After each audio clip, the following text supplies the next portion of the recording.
I'm Anya Rover. I grew up in Windhoek and eventually ended up in Illiterate, building a yacht and going sailing with 3 kids to the Caribbean, from Illiterate to Walfish Bay to South America, sailing for 4.5 years, and then decided the boat was a little bit too small for these little kids that grew into little beings. So we returned back to Swakopmund, and since then we've been settled here. When I had a lady that came to my shop and she said to me she's got a soup kitchen. I've heard about DRC before and thought it is actually sad that people are living in such poverty. So eventually I decided to go and buy some food and took her out there, and she cooked the food, and I realized there were over 200 kids on a daily basis. So I helped her feed the children twice a week. So with that, I looked around and I thought maybe we could find some grants and build a proper little soup kitchen. And that's how we eventually started with the first project. Swakopmund is beautiful, and I think we've got a lot of wealthy people. I would call myself one of those people as well, content with what I've got and thinking there are people that have got nothing, that are jobless, because in the DRC, over 60% of people are jobless. Mothers that have got children, no husbands. Sometimes there is no food. They've got to go to the rubbish dump. And I think this is where I thought it is something I could give back.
Well, in 2010, we eventually got a little plot and we built a soup kitchen. As a family, we built the structure and got some help with the neighbors. It was a great excitement, I remember this. Every day there were loads of kids coming around. People were coming around. Women were asking what is being built. They thought it was a big house, but meanwhile, it was a soup kitchen. With it then, we put a vegetable garden on, which the kids all enjoyed. We were able to grow a lot of spinach in that vegetable garden. This little boy and his brother was Pandu. They were there right from the beginning. They were always trying to help, always being part of the project, and are nowadays still part of the project because they're still at the soup kitchen, but help register the kids.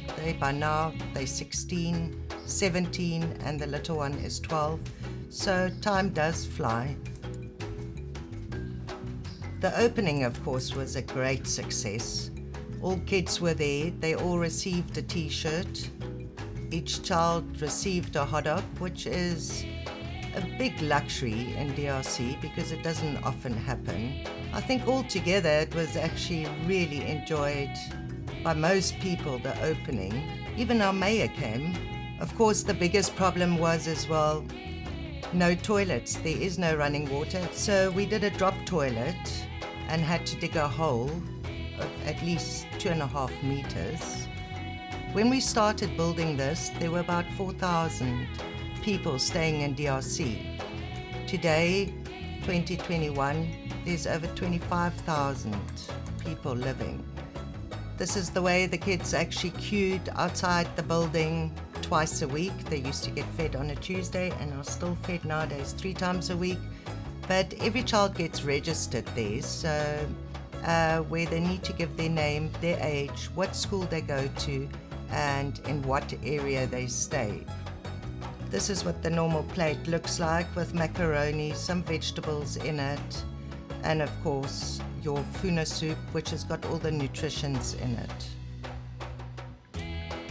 Eventually the project grew to such a large extent that we opened a kindergarten and had to move our vegetable garden.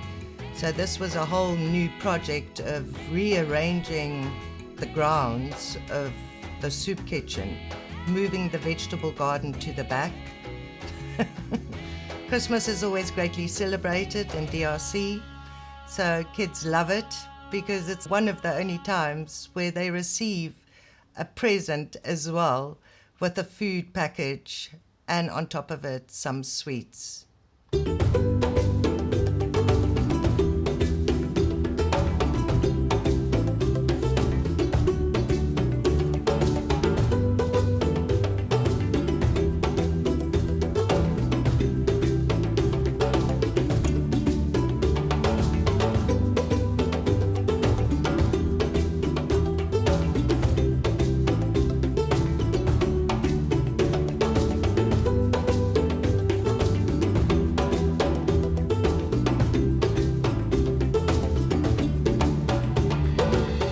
I'm Sharon Matamata. I'm from Zambezi region, but now I'm in Swakopmund. I'm a soup kitchen leader. Morning time 7:30, we arrived at work. Then from there we start preparation. We normally give food 9:30. After 9:30, then the kid will start to eat the meals. Then after that, after 9, we start with the soup kitchen. After 12 o'clock or 1 o'clock, the kids for soup kitchen, the whole DRC kids, they are already here. Then we start to give the food. For soup kitchen, we are feeding 200 kids per day, which means we are having 3 days in a week. I started 2013, but first, before I start in the kitchen here, I was to the bead side. I was there for almost 3 months. After 3 months, then Miss Anjarowa, she chosen me to be part of the soup kitchen. From there, I was doing beads outside and also to cook for the kids. My favorite cooking is onion, as usual, because I don't taste food without onion. Cooking oil must be there also. Potatoes must be there also. Carrot is good also for the eyes. It's my favorite one. It helped me a lot because if I go back in my ground, because if you're from the scratch, I was not like, I was just like down, but now I'm a little bit up and down, up just like this. My children, they are going to school, they are having something to go eat at home, at school. The DRC is good, but not as much, because as you see, we are living in the shacks, then it is very difficult for us, like if the rain is raining, then which means everything in the house, it will get wet. It's not good. I came to Swako because of life. I was looking for a life, to get something, to get a bread for my kids, to get something for me to eat. That's why I ran from Zambezi up to Swakop, then which means that's why I'm here today.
botany. I started 2011, January. I was doing the beads like the women are doing, and I was doing also the garden. This project helped me a lot, and this project means everything to me. Like now, I know the skills I can teach others. The project is there for me. The project helped me a lot. The beadwork, I learned the beadwork here at DRC Women Project. Miss Anja, she's always saying, Kapande, can you try this? Kapande, can you try this angel? Kapande, can you try this star? The more she's saying to me to try, is the more I'm learning. The garden also, I learn it here, and I like it, I love it. Then I join the garden. I learn also here. I enjoy when I teach my ladies, and when I create the new product, I enjoy a lot. I like the beads. The ladies, they are benefiting. The production that they are doing, they are getting the income.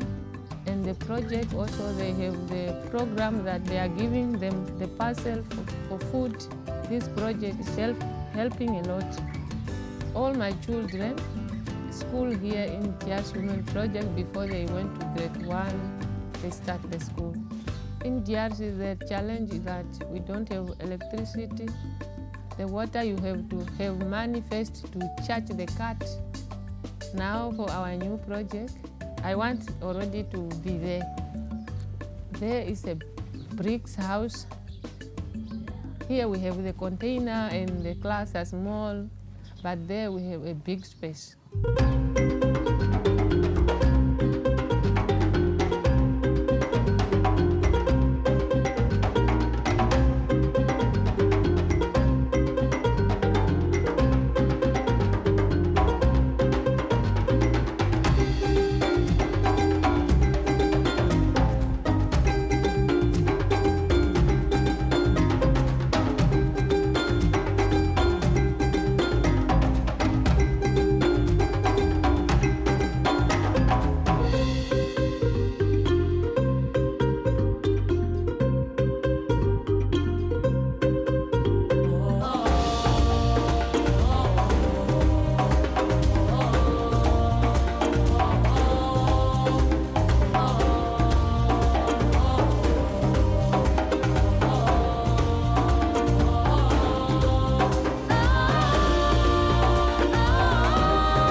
My name is Liz Hirsch. I am a retired teacher. I'm actually appointed here to help with the training of the teachers. We decided, okay, we would like to give the best to the kids, and Anya asked me to help with the training of the teachers, and of course I said I'll do that, but I would also like to teach and be involved with the children. You know, I was used to teaching at government schools for many years, and walking and seeing the project here, it was for me very, very different than what I was used to. You know, just for me, seeing these little kids lining up for the soup kitchen to get some food, and to see them, they are so small and without parents, and and you know, just seeing that, for me, it brought me to sort of a standstill. I say, wow, I've never experienced this. I've never in my life seen people queuing for food, because there was always food available at places even at my house where I grew up and with my children, there was never this need for queuing for food, and that made a very, very big impression on me. To the little ones, the children, I love teaching, it's my passion. And I thought I've been blessed for 40 years with a job, and now I'm retiring, and I see this and I thought, wow, even after you retire, you can still make an impact on somebody's life.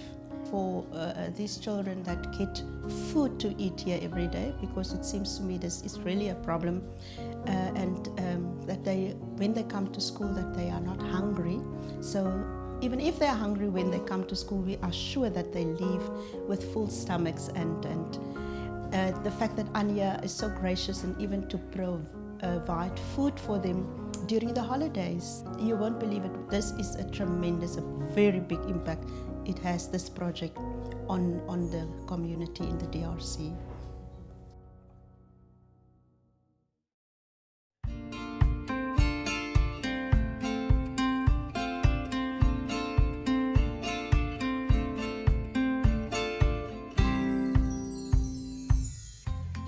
Education is important, that we are learning many of the things. Every day we are learning new things, and then we are experiencing more of the nature and everything that goes on around the world.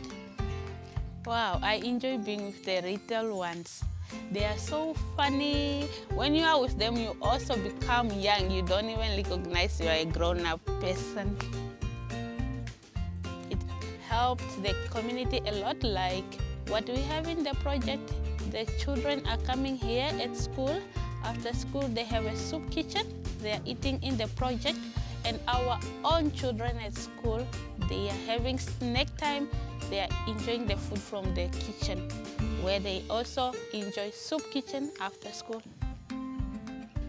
I am enjoying being with the little one the most. I enjoy the place with them. I enjoy the songs with them, and selling of stories with them is so enjoyable. They make the day so short.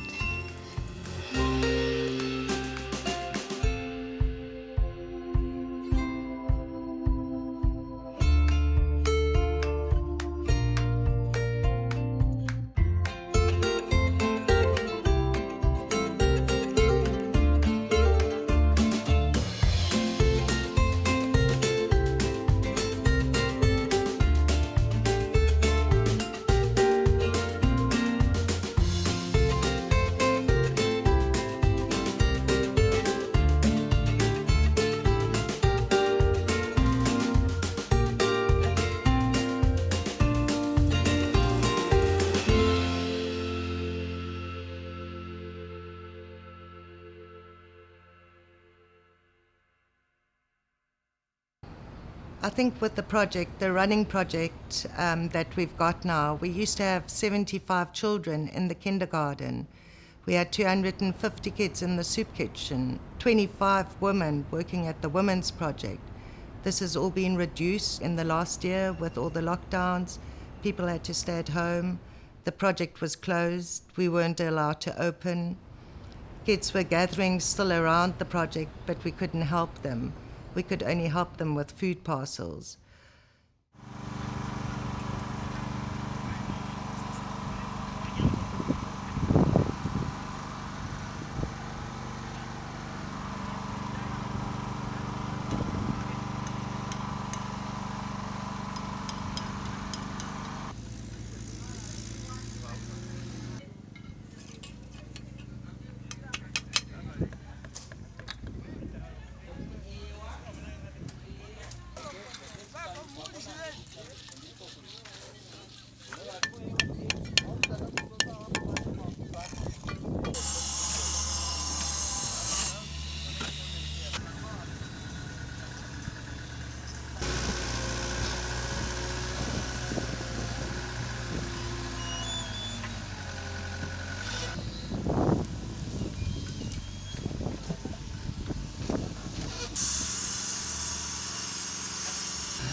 Yes, I'm of course looking forward to my new classroom, to a bigger classroom, because that is for me the only challenge that I have here, that everything is so small and like I said, it's very hot in here. I'm so excited, just to get into a classroom and a bigger classroom and to have the kids around. Yeah, we are all really looking forward to this great new classroom that we will have.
My name is Edmund Nell. I'm here as part of Trees for Africa, and today we basically we were invited by Anya from this beautiful DRC Women's Project, and it's just an absolute privilege to see the ladies over here. They're working so hard, they're so friendly and excited. It's just an absolute pleasure to be part of it. So on the outdoor side, we've got a couple of citrus trees, we've got some mangoes, we've got an avo, and particularly some olives as well. We know that olives, they really grow well in coastal conditions. On the inside behind me, we've got various veggies, some tomatoes, spinach. We've also got a few banana trees. We've got some granadellas that we want to get in the ground. And I'm quite excited about some garlic and ginger bulbs. So yes, hopefully the ladies will be eating some of the produce very soon. It has been, for me, the most inspiring thing to observe how people get excited about food. The smallest little plant, just a flower, and then going into a fruit. And so for me, the excitement I see on other people's faces when they can grow their own food, it's really, really inspiring. I suppose we are planting fruit trees. We've got a beautiful vegetable garden here, which is being planted with bananas behind me. We're getting cabbage, garlic, because our old vegetable garden at the other project only consisted out of spinach, and everybody is excited. We've got all our women here that are normally at the old project. I think everything has fallen perfectly into place, from the building to the design from the architects, something we couldn't envision on paper or architectural drawings. And seeing this building now, we're all actually stunned how big it is and what a beautiful place it is.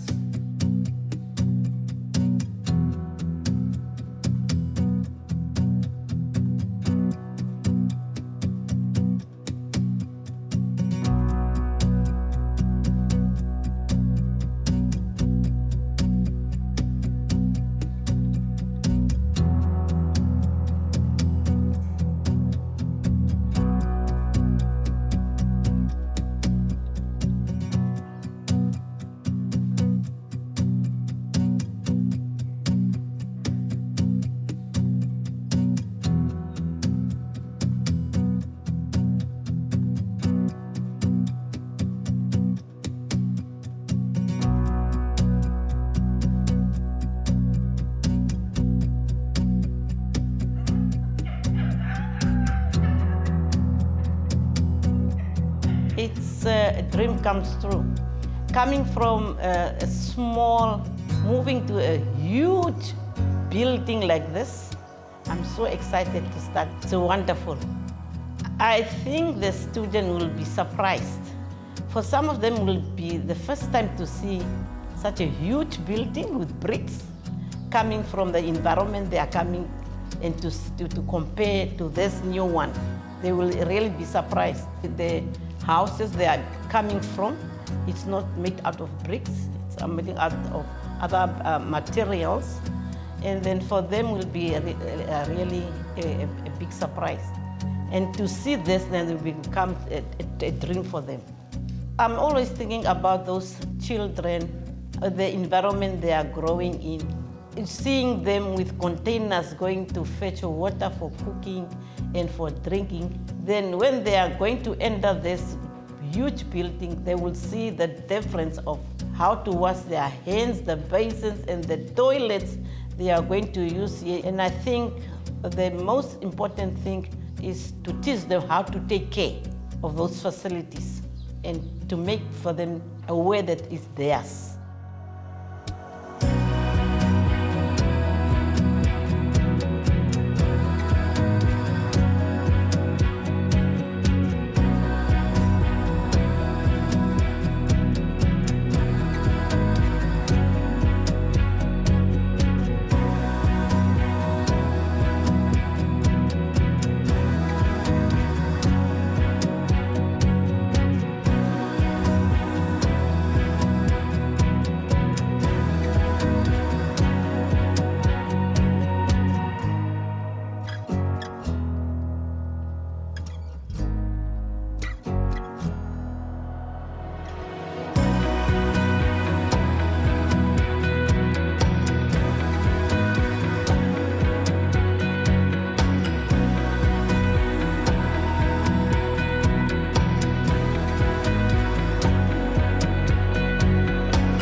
You know, I see children as children.